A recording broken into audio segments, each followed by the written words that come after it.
Bonsoir à tous, bienvenue dans ce fait du jour de ce mercredi 25 juillet 2018. Le président de la PARSAM déplore le manque de contrôle sur l'enrichissement illicite au Burundi, comme le prévoit la nouvelle constitution. Faustin Ndikumana s'est exprimé au cours d'une conférence de presse tenue ce mercredi matin. D'après lui, cela occasionne des doutes sur la réelle volonté du pouvoir public de lutter contre la corruption. Il indique que l'État burundais devrait expliquer pourquoi ce contrôle n'est pas fait. Je propose de suivre Faustin Ndikumana, président de la PARSEM. Le bon principe de lutte contre la corruption, c'est le contrôle de l'enrichissement illicite à travers le principe de déclaration des biens. La loi est assez claire. La nouvelle constitution, même l'ancienne constitution, sont clairs sur ça. La loi du 18 avril 2006 sur l'été contre est assez claire. Vous savez, quels sont, par exemple, de par la loi, ceux qui doivent prouver l'origine illicite de leurs biens? Il y a le président de la République, les deux vice-présidents, les ministres, les directeurs généraux, les assistants, les secrétaires permanents, les gouverneurs, les hauts cadres de l'administration, les directeurs des entreprises publiques, parapubliques, les administrateurs, les gestionnaires des finances publiques, les comptables, les vérificateurs, tout le monde doit déclarer bien pour contrôler régulièrement l'origine illicite de richesse. Alors aujourd'hui, ce n'est pas respecté. Pourquoi? Comment prouver la volonté politique de lutter contre la corruption alors que le principe élémentaire de moralisation de la chose publique n'est pas respecté?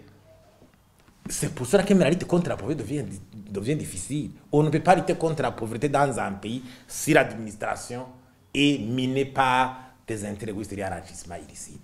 Faustin Ndikumana estime qu'il faut qu'il y ait une mise en application de la loi sur la déclaration des biens.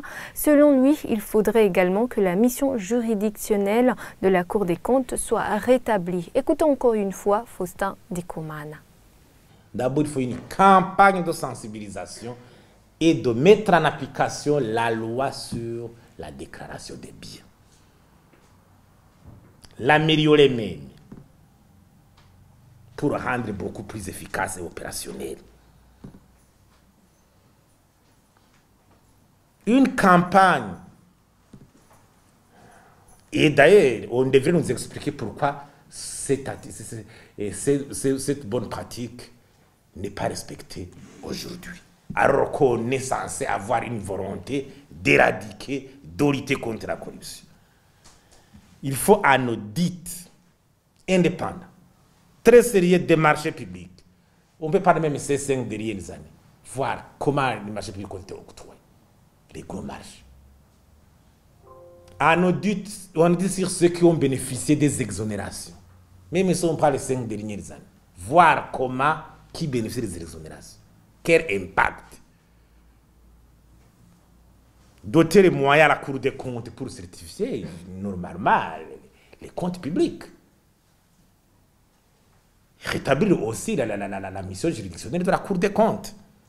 Le contrôle pour l'enrichissement illicite des personnes ne fait pas partie des missions que la loi attribue à la Cour des comptes. C'est la réaction du président de la Cour des comptes qui précise que celle-ci fait seulement le contrôle de la gestion des services publics. Il souligne que ce contrôle est effectué par les instances juridictionnelles. Écoutez Élisée Ndaye, président de la Cour des comptes. Lorsque la Cour des comptes sera dans un service public pour effectuer un contrôle, elle ne fait pas le contrôle sur les individus.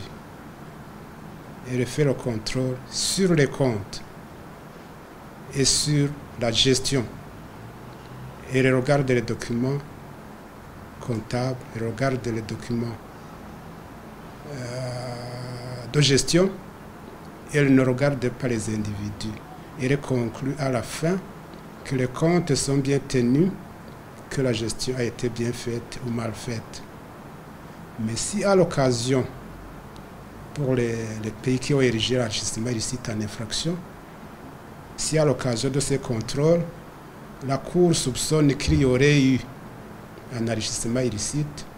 C'est aux instances judiciaires de poursuivre les investigations afin de mettre devant le tribunal celui qui se serait rendu coupable de cette infraction. Là où le phénomène d'enrichissement illicite est érigé en infraction, parce que ce n'est pas dans tous les pays. Des propos recueillis par Sheila Irambona et Rodrigue Mouregua. Voilà, c'est la fin de ce fait du jour. J'espère que vous allez passer une agréable soirée.